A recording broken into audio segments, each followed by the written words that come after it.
విశ్వరహస్యాన్ని దాచిపెట్టే గణిత ఉపాయం గురించి మీరు ఎప్పుడైనా విన్నారా? ఘర్షణ లేని ఉపరితలంపై 1 కిలోగ్రాముల బ్లాక్ జారడం ఊహించుకోండి. అది మరొక 1 కిలోల బ్లాక్ను తాకి సంపూర్ణంగా సాగే ఢీకొన్నప్పుడు మొమెంటం అంతా బదిలీ అవుతుంది. ఇప్పుడు ఎడమ వైపున ఒక కదలని గోడ నుంచింది. రెండవ బ్లాక్ గోడ నుండి బౌన్స్ అవుతుంది.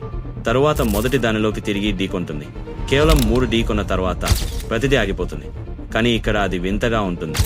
రెండవ బ్లాక్ 100 కిలోల బరువు ఉంటే వ్యవస్థ చాలా ఎక్కువ శక్తి బదిలీలను ఉత్పత్తి చేస్తుంది. 3 ఢీకొన్న వాటికి బదులుగా మీకు 31 వస్తుంది. దానిని 10,000 కిలోలుగా చేయండి మరియు అది 314 ఢీకొన్న వాటికి దూకుతుంది. మీరు బ్లాక్ను 100 రెట్లు స్కేల్ చేసిన ప్రతిసారి ఢీకొన్న సంఖ్య పై యొక్క అంకెలతో వరుసలో ప్రారంభమవుతుంది. మనం పైని పూర్తిగా లెక్కించగలిగితే విశ్వం యొక్క అంతిమ కోడ్ను మనం కనుగొనవచ్చని కొంతమంది నమ్ముతారు.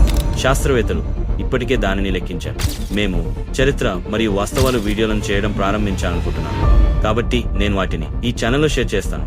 మీరు వాటిని ఆనందిస్తారని నేను ఆశిస్తున్నాను మరియు ఎల్లప్పుడూ నాకు మద్దతు ఇచ్చినందుకు ధన్యవాదాలు. మరియు మీ అభిప్రాయం కామెంట్స్లో చెప్పండి.